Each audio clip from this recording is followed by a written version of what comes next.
a lot of people on TV didn't expect a war like this to happen in, let's say, certain neighborhoods. This is not a developing third world nation. This is Europe. These are prosperous middle-class people. These are not people trying to get away from areas in North Africa.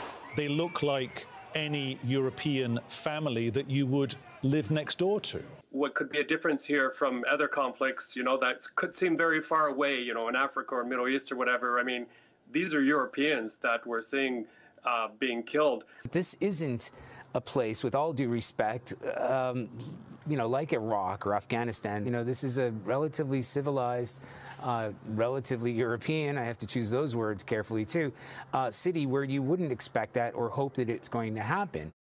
Wow. That was you choosing your words carefully?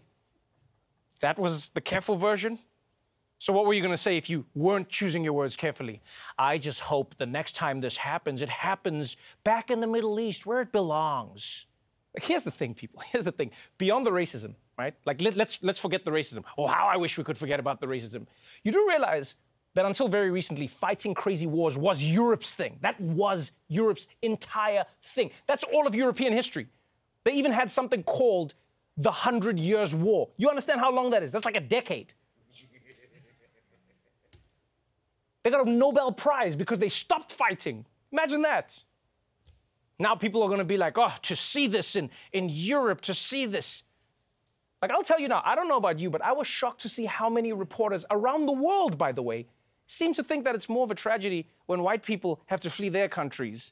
Because I guess what, the darkies were built for it? I mean, you see how they run in the Olympics, Peter. Clearly God has given them this talent for a reason. I totally agree. I mean, even if this wasn't a war, these people would probably be fleeing their homes for fun. It's just who they are.